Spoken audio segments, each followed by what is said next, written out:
Welcome to another episode of the magazine. Today we're here with Justin Latini. He is on the board of directors and the fundraising chair for the Vietnam Memorial Wall in Fall River in the Vietnam Veterans Memorial Park in Fall River. So today we're going to hear a lot of things about the park, how it came to be, and a great dedication coming up. Welcome, Justin. Thank you. Thank you for inviting me tonight. Thank you. So how did this all begin? About 4 years ago, some veterans got together and a committee was formed to bring this 80% replica of the Vietnam Wall in Washington, there's an 80%, to Massachusetts. Now there are 3 other walls in the country that are 80%. So we began looking at what area we could purchase this wall, which we have to purchase. And with the purchase of the wall, you get the proprietary rights of the state that you put the wall in and a 50-mile radius. By putting it down in the Fall River area, we actually absorbed Rhode Island, and we also have Massachusetts. So it's more of a regional wall we like to look at. And the board members are veterans and non-veterans on the board of directors. So tell us about the process here, because I'm sure this has been a long process. It's been a 4-year journey, as we all like to say it. The project was estimated out at $1.5 million. That was projected to bring the permanent wall here to Massachusetts. We were fundraising from 2017 to up to COVID of last year in March. And we raised the $1.5 million for phase 1 of the project, which enabled us to bring the panels, install everything that's needed to facilitate this wall being placed at Bicentennial Park. And this wall being placed there, it's 360 feet long. It has the 58,300 names on the wall of those who died in Vietnam. And so the Vietnam War actually picks up with advisors coming in 1956 to 1975. In 1973, obviously, we withdrew from Vietnam, the troops, and then finally the war was announced as over in 1975. Our first casualty, though, was right here from Massachusetts, Mr. Fitzgibbon, who died in 1956. And then 9 years later, his son was killed in Vietnam. And so there are 3 sets of fathers and sons on the wall. Wow. Any other unknown fact there about the wall, of who's on the wall? Yeah, it was very interesting when we were doing the research, and we found that there are 31 sets of brothers on the wall. As many people not aware, there were 8 nurses killed in Vietnam, and those are the 8 female nurses we have on our wall. And some unbelievable facts that I think came out was that on the first day, with the, I call them heroes, all our heroes, over 900 were killed on their first day. Wow. But 1,500, approximately 1,500, were killed on their last day of service in Vietnam. Wow. And we lost a generation. Out of the 58,000 that are on the wall, 33,000 were 18 years of age. Wow. So we lost a large portion of our generation of young people. And even though it's an 80% replica, all the names are on the wall? All the names. It's just the size of the wall instead of going out to 440 feet. Because of the layout of the property, we were able to get the 80% in. It's 180 feet on one wing and 180 feet. And the names are not listed alphabetically. They're listed at the date of death. And so there will be there's a booklet when you arrive on the property. You can look up the person's name and it will tell you what panel. And you go to the panel and it'll actually tell you what line they were on. And there's also some apps. We're going to have a few apps that you'll be able to, on your phone, do the same thing, and you'll be able to do that.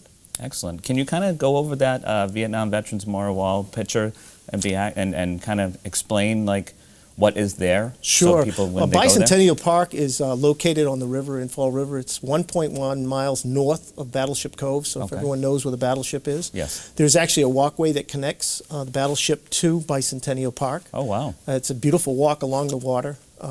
And when you come up, you'll see the Iwo Jima Monument. It's a 75% replica. There's also the state Gold Star family monument here, which is located now on the property. We also have a Korean monument and a War on Terror, which was a new monument that was just put up last fall. And these monuments, which aren't depicted because this was built 2017, we had the architect draw this out, Okay. but they're in there. Our project is slated to be completed on April 30th of this year. Okay. Even though during the pandemic we did lose some time, we were able to continue building. We've actually now looking at what they call a phase 2 and phase 3, which will include more parking, expanding parking. Okay. And we're looking at some kind of pavilion to be placed on the property. So we're looking to extend what we have on the existing, with the approval, obviously, of the city of Fall River. Sure. What about a dedication ceremony? The dedication is set for this spring, May. Okay. All right. Obviously, with COVID, we've been very tentative with that. But we have our website, which is vietnammemorialwall.org. Okay. And make sure you go .org, not .com, or Okay. you'll be in Washington. And all the information is up there. There's videos, up-to-date videos of construction. Oh, excellent. Last week, we just tested the lights, Okay. which this will be illuminated from sunset to sunrise, Wow. the entire wall. The park is open 24 hours a day. Okay. And there is, like I said, we're looking to expand some of the parking, especially handicap parking in that area. So how can someone contribute to this? Because I'm sure our viewers are going to say, well, I'd like to see what I can do to contribute to the wall. Well, we do take direct donations from individuals and businesses. Two of the fundraisings we have is these are the pavers. Okay. This is a granite paver, and it would have either the veteran's name on it, or if a veterans organization would like to have one, or a city or town with for their veterans, they can purchase one of these online. And I didn't bring the photo with us, but we contracted with Brian Fox. He's a well-known artist. Okay. You may be familiar with some of his work. He's did the portrait for Gronk and Tom Brady, Yep. also for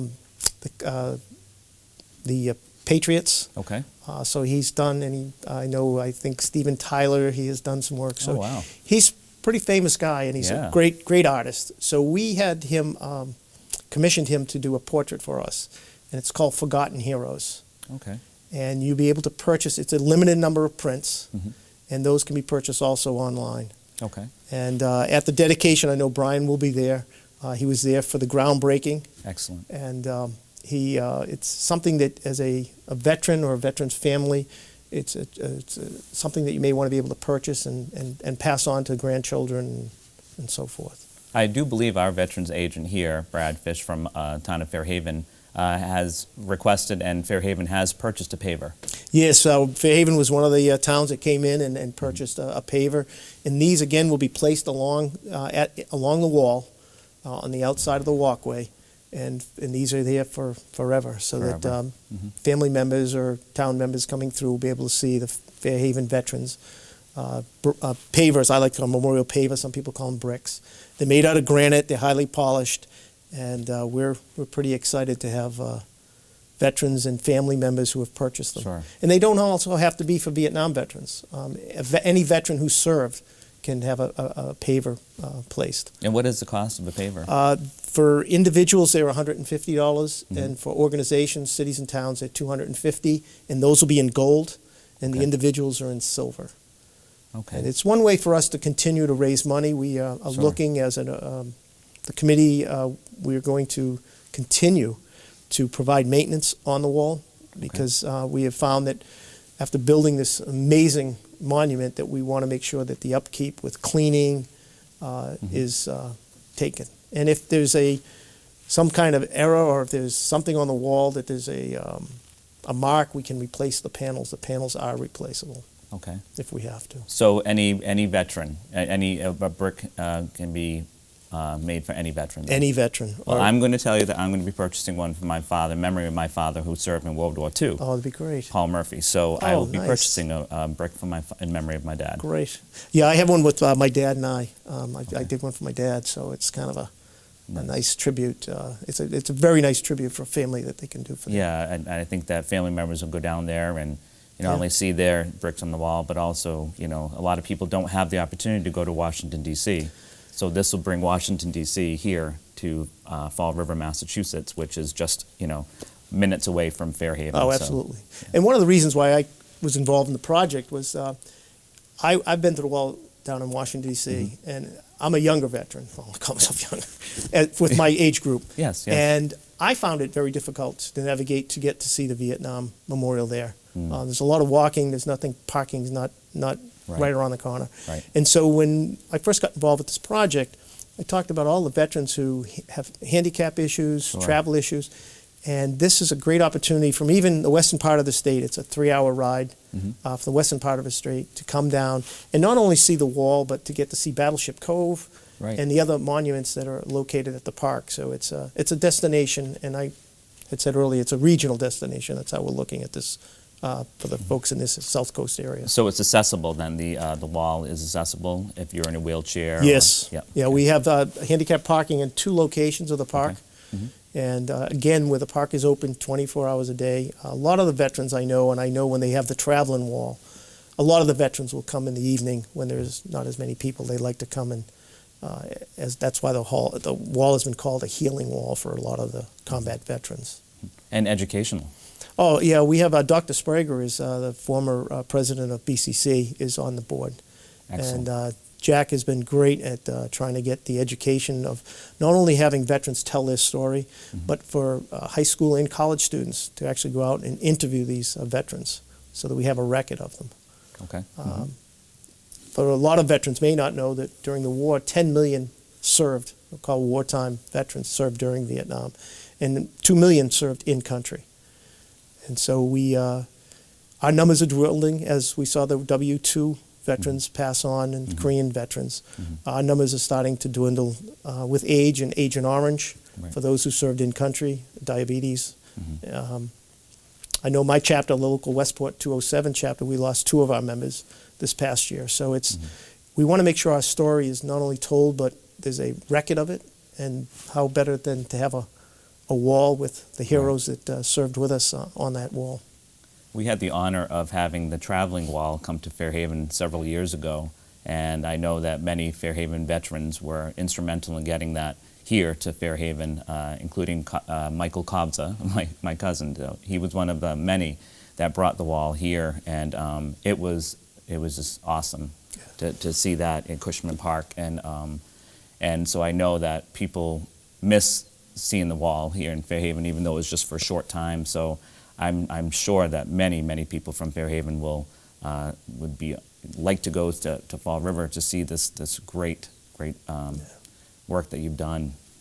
Well, it's and that's I think the goal is to be able to have those veterans and their families come with them, and you don't have to come between the 5th of May and 4th of May or something. It's going to be there permanently.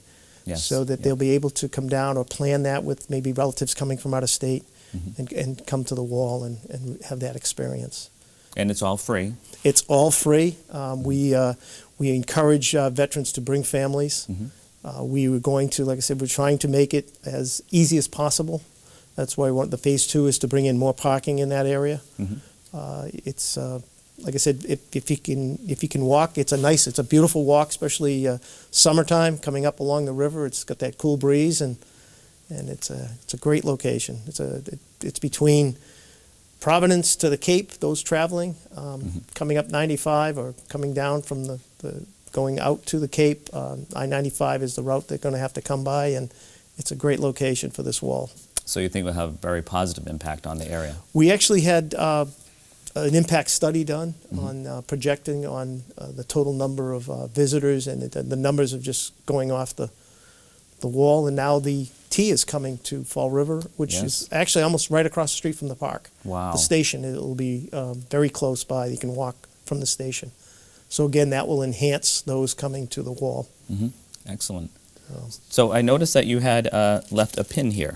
Yes, this is a pin that we have for the Vietnam Memorial Wall. It's a pin that we you'll be able to purchase those, but we'd like to give you one of those today. Oh, thank and wear it with the idea that it's the wall here in Fall River. Like I said, it represents not only Fall River, but it's Massachusetts and Rhode Island and the region. Excellent. I'll put that right on. Thank you very much. We appreciate it very much. Yes. So they can you can purchase this online, or we'll be able to purchase those at the dedication and then online after the dedication. But those will be there for the dedication. But right now online will be the Pavers and Forgotten Heroes. Okay. We'll be able to purchase those, And we hope to then expand the items that we're going to roll out for the dedication. Excellent. Will eventually be online for people to purchase. And that's www. VietnamMemorialWall.org. .org. Yeah. Please remember, .org. And I was very surprised it was available. I mean, with all the Vietnam memorials around the country, Right. we were at first looking for a website, and I thought, wow, must have just been that we could get that. Right. You know? And I would like to talk a little bit about the fundraising that we had done.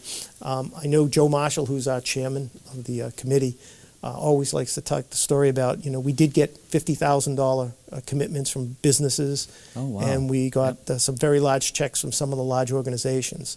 But one of the, I guess, more memorable was Joe actually got 2 bank checks for $5 each. And you could tell it was an older person's writing, and they said, please accept these on behalf of her husband. And not only did she write one, but she must have went back and got another one, and wanted to do that. So any donation is what we count on those donations. Excellent. But no donation's too small. Right. But those are the ones that kind of made an impact when the committee was talking about fundraising and what we could do. Cities and towns stepped up. City of Fall River stepped up. The state of Massachusetts stepped up with donations. And so many individuals. We had the boot where we were out with the firefighters with the boot. Okay. Yeah. We've done car shows, comedy shows. I could go on and on with the folks who stepped up, but everyone, no one has ever said, oh, I'm not interested. It's been amazing 4 years of this project, and for a lot of us, it'll be nice to come to an end. Yeah. Our lives will almost come back to normal, Yeah. whatever normal will be by then. Right. But it's something that we were all proud of. Every board of director and those ambassadors that we've brought along with us. Getting people who have, as our ambassadors, to go out and promote this project has been amazing. And I'm proud of everyone who's helped out. So even through COVID, you were able to promote this project? We have through this type of media, some radio. We obviously haven't done anything in person. Even some of our meetings, we had to go to the Zoom meetings with the board. Actually, we're meeting next week. It'll be our first full board meeting since, I think, November. Oh, wow. We did have to, like everyone else, make some changes. But we have some things planned for the year. We're going to hold an annual car show at BCC every September as a fundraiser. That will be our annual fundraiser. And we're looking at maybe one other fundraiser per year to maintain this magnificent monument of 360 feet long. It's when you walk in, it's like when you go to Washington, if you've been to Washington. Yes. You stand there and just look. And I guess that's the best way I can describe it. But the key part is, too, I mean, some people get the opportunity to go to Washington, but this will have, accessible parking right nearby and be very accessible so that, it kind of will be open for all in a closer area. and the T hopefully will open up some more transportation for the area. And for those who need to go by bus or, like you said, to the handicap, it's accessible. And that was one of the other reasons we looked at. We wanted to make sure that as our aging veterans come up with age, that we're able to accommodate them. So it's important for us. And I think even the local schools, when field trips come back up into play here, which they will, and I'm sure the local schools will, that's the whole, Vietnam Veterans Memorial Wall and the Bicentennial Park has so much history, for our younger people and students to learn. And you have it so close by. Well, Dr. Sprague, that's one of his as the education chair, he's looking forward to being able to coordinate that with schools and universities to come out. I think we need to have that age level also come down and understand what it is. Sure. I know that we were on one of the campuses, and I think we took a survey, and something like only 20% of the students had heard about the Vietnam War. They didn't know when it was, but they had heard about it. So we need to make sure that our voices are heard. Sure, and it's a great visual depiction of the tremendous amount of lives that were lost during the Vietnam War. Right. And to have the names up there, I'm sure it's going to be very emotional for a lot of veterans to go there. It's good that it's open 24 hours a day, because that way some people who might want private or less of time, to be just by themselves and have that moment, I know I can recall when I was in Washington and I was standing on the wall and I was just watching some of the veterans, and they just stood there. They didn't need to say anything. They just, they were just touching the name on a wall that someone they had served with. And for those combat veterans, I mean, it's no one knows. No one can ever know. Right. But we support them. As veterans, we support our brothers. And the story needs to be told. Yes. We can't rely on someone else to tell your story. Right. And this is part of the story. The 58,300 plus heroes, as I call each one of them, that are on the wall, need to be, and this is a great place. I mean, right here in Massachusetts to begin with. Right. And we're very proud that we could bring this project to a finale, hopefully in May, that we're planning. Excellent, yes, and it will be good for everyone to see the names of the heroes, and so that the story and the history is known, because it needs to be known. Yeah, and South Coast, I believe there was something like 38 young men who were killed during Vietnam, and just here in the South Coast. And I know every town I've gone to, whether it's been out in the western part of the state or northern part of the state, wherever town I've been in, someone always comes up and says, "Oh, my brother, they have a plaque here in town." And like I said, I know I went to Weymouth because that's the first casualty known, and they have a nice monument for father and son who actually were killed. Wow. And I live not too far from there and never had known that fact. Right, right. So even as veterans, we still find out something that we thought we knew, but we didn't. Well, you've educated me today, that's for sure, and also our public. So I really appreciate you taking the time and talking about the Vietnam Veterans Memorial Wall and the importance of it, and the soon to come to fruition, the dedication of it in the springtime. And who knows, maybe there's another project around the corner that we can move on to. But sure. At this room in the park, right? Oh, there's always room to, as I say, we've already added, since here, we've added the War on Terror, and I don't think you could ever have enough monuments, and I don't really call them monuments as much, something to recognize those who served. Like I said, 10 million served during the Vietnam War, and that's a lot of folks, and especially at a war when we came home, unlike today. Right. There were no parades. Right. Whether you served in country or didn't serve in country, if you had a uniform on, we weren't treated well. And we just need people to understand that you need to, I always said, hate the war, but don't hate the warrior. Right. And so many people came back and just were not treated well. And I think today's veterans, I know myself, if I'm out, I know my wife and I, one night we were out and having dinner, and we saw two men in uniform, and we paid for their dinner. We didn't want them to know it. I told the waiter, I don't want them to know. We just paid for their dinner, and it's the least thing we could do for them. Right. When you serve your country and you come home and there isn't that parade, there isn't that thank you, that feeling never goes away. Sure. And we as Vietnam veterans never want to see another veteran have to experience that.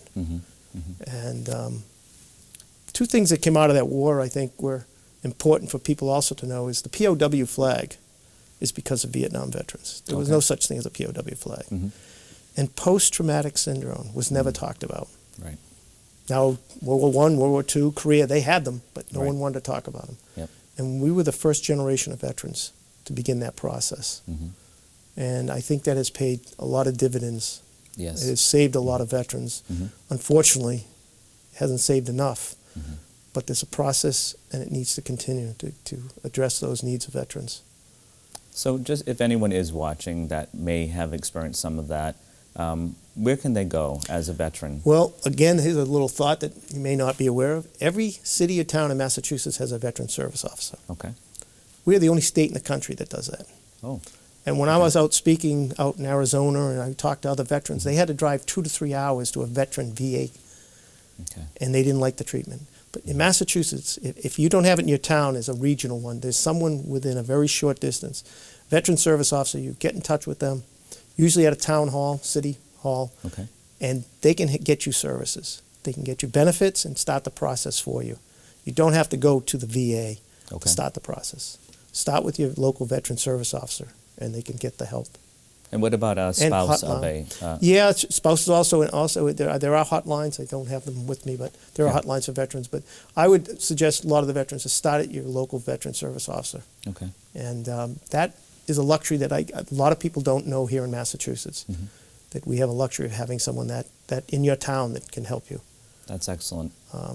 It is. And go over the border to Rhode Island, and they don't have them. Really? Nope. Well, we're lucky here in Massachusetts. Yeah, I mean, we are. And veterans, although sometimes we complain about the VA system, we are very lucky to live in this state that does a lot for veterans. Mm-hmm. I know we have a great veterans agent here in the town of Fairhaven, so with Brad Fish, and he's, and we've had past great veterans agents here in the town of Fairhaven, so we're very blessed in that way. So I do encourage our veterans to go and be a part of that or get in touch with someone if they need some assistance. Yeah, it's so important. And spouses can also contact the veteran service officer. So I was lucky. I got to address them last year, 2 years ago, out at their convention. Okay. And I had so many veteran service officers come up to me and ask so much about, when. They said, when is it coming? And I said, we're building it. And they said, you mean you're building it? And I said, no, it's permanent. And they thought that was amazing, that it was going to be something that was permanent, that they could pass that information on to their veterans. Excellent. Well, Justin, I can't thank you enough for bringing this to our public's attention, and so they know that the dedication is coming up, and I'm looking forward to it, the dedication, and I'm looking forward to going and seeing the wall and its completion. And we always have to remember, you mentioned about the heroes' names on that wall, and they are our heroes. Our veteran is our hero because we are home of the free because of the brave and the brave people that served our country. Right. Well, thank you very much. Thank you, Justin. Thank you.